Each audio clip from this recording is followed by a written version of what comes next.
How's it going, everybody? Welcome to another video, another workout of the day. Today we're going to be doing a back workout, and we're also going to be throwing in a little bit of rear delt work as well. So it's going to be an upper body pull focused workout. Now, starting off the workout, we're going to do the typical kind of 10-15 minute warm up. Jump on like a stair mill, bike, elliptical, whatever you want. Just kind of get the body flowing, get the blood flowing, get everything nice and loosened up and ready to work. Then do a little bit of dynamic stretching, so just kind of warm up the lats, rotator cuffs, shoulders, elbows, all that usual stuff.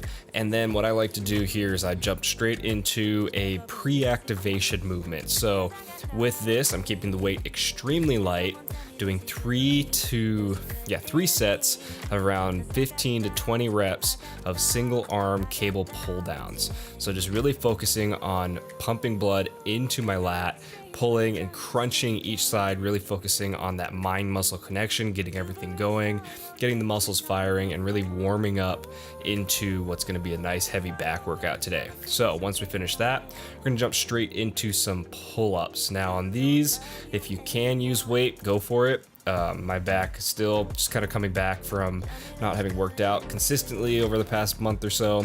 I'm not doing any kind of weighted pull-ups yet. I'll start doing that next week probably. But really just focus on your form here, all the way down, full range of motion, come all the way up, past parallel, as you can see with my upper arms from my elbow to my shoulder. I'm breaking parallel on the way up, getting my chin about level with my palms, and then coming back down. Now, another big key to pull-ups is to ensure that you're maintaining tension in your lats through the entire range of motion. So what do I mean by that? Well, at the bottom of the movement, what I want you to avoid doing is basically moving into a dead hang, where you're basically just holding on with your hands, letting everything relax and just hanging there. I want you to try and keep your scapular retracted slightly, meaning keeping your lats engaged and your shoulder blades slightly engaged at the very bottom of the movement. That's going to ensure that you have constant tension throughout the entire range of motion. Now, once we finish that, we're going to move into some single arm dumbbell or single arm barbell T-bar rows. So you can see here I've got 25-pound plates on there as opposed to 45s or anything like that. It allows for a greater range of motion. And then we're just going to be doing a single arm row, similar to like a dumbbell row. Now, one big thing with this is the hand position is nice because it puts your hand into a little more of a neutral position, so you're able to really target the upper portion of your lat kind of just below your delt, and then also the center of your back if you focus on squeezing your shoulder blades together. Now, one thing with this to really focus on for your form is you notice I've got my belt on. Reason for that is because I wanted to ensure that I keep my lower back as safe as possible. So you want to make sure you have a nice arch in your lower back. Try and pull from your elbows, try and get the bar coming straight up, and squeeze from your lats. Try and avoid using your arms and using your biceps as much as possible. So here you can see from another angle, just really getting into the movement and really focusing on that contraction of my lat, my trap, and the center of my back. Pulling straight up and a little bit back, squeezing that lat, and trying to, again, use that mind muscle connection to eliminate the bicep from this movement. So it's a great way to isometrically load each lat so that you can work each side individually.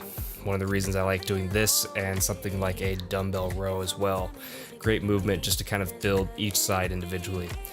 Once we finish that, we're moving into some wide grip lat pull downs. So on this, it's similar to the pull-ups where we want to try and avoid going to a dead hang at the bottom of the range of motion. So when I've got the bar all the way up, I want to try and keep tension on my lats for the entire range of motion. Another thing you'll notice here is as I'm coming up, I'm driving my head under the bar. What that's allowing me to do is just allow my shoulder blades to stretch out a little bit further. Again, not coming to a full dead hang though and relaxing. I'm allowing them to stretch further forward, actually forcing them further forward in order to get a greater range of motion. But it's at the same time, I'm keeping tension on those lats through the entire range of motion.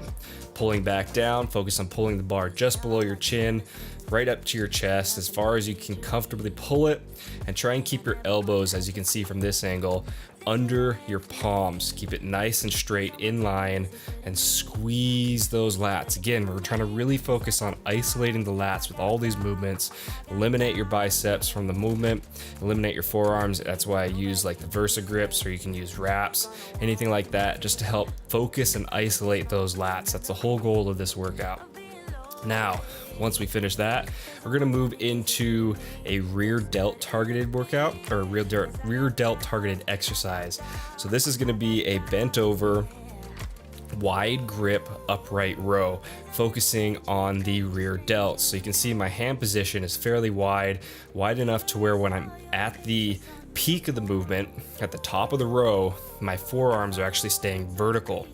And then if you actually, I don't remember if I should throw an angle in here, but you'll see I've actually got a 90-degree angle between my bicep and my forearm at the top of the range of motion. Now we're gonna superset that with just some cable banded, or not cable, but some banded rear delt flies. So you can see here, I've just got a regular old band, nothing crazy. And I'm focusing on squeezing my rear delt, squeezing my traps, and doing about 12, 15 reps right there. Then we're gonna jump straight back into the bent over upright wide grip rows. That's a mouthful, but you can see here at the peak of the range of motion, I've got a 90-degree angle at my elbow. So really focus on pulling from those elbows and activating the rear delts. Squeeze your shoulder blades together at the peak and focus on activating those delts and those traps. This is a great movement for that.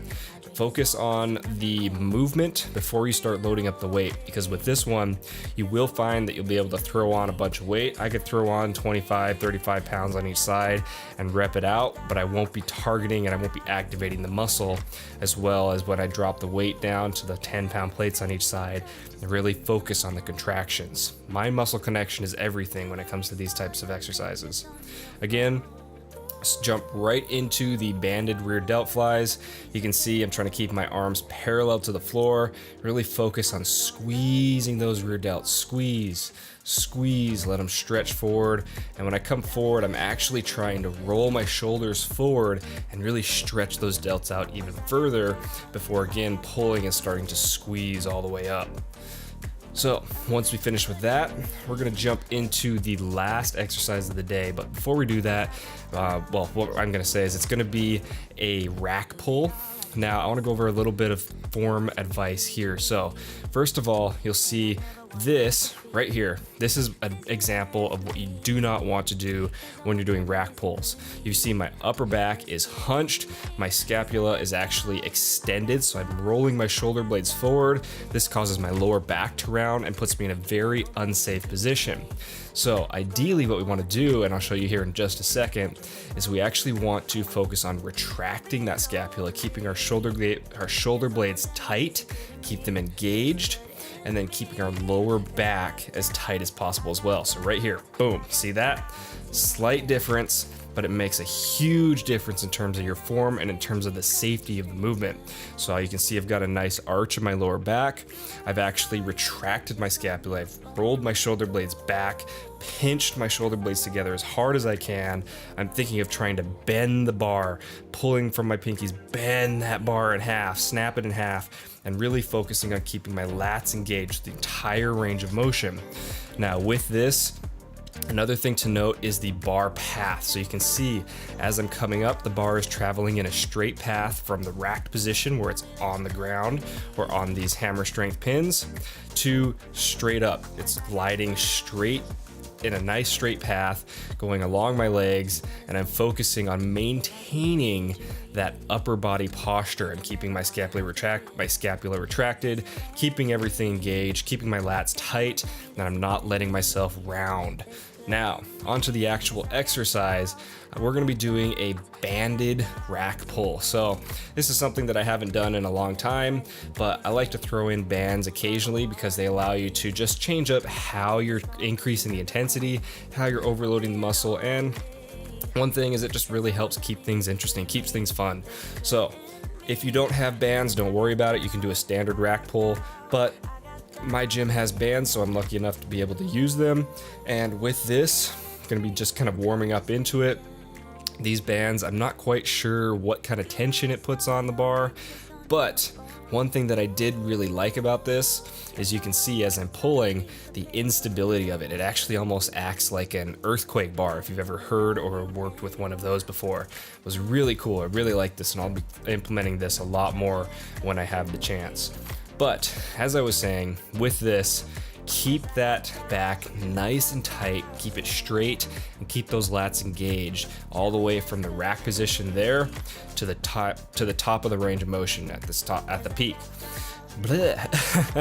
Can't talk today. But overall, this is one of my favorite exercises for activating the back. It's a great finisher because after you've gone through, pre-exhausted everything, it'll just go through and it'll just kind of nail the center of your back is what I tend to feel the most, especially as I'm trying to like snap that bar in half, squeezing my lats together really hard. It's just gonna hit like right at the center of your back, right in the middle of your lats and in the middle of your shoulder blades, down to, for me, just above kind of where that Christmas tree starts. So this builds a lot of nice thickness in the middle of the back. At least that's what I find for myself.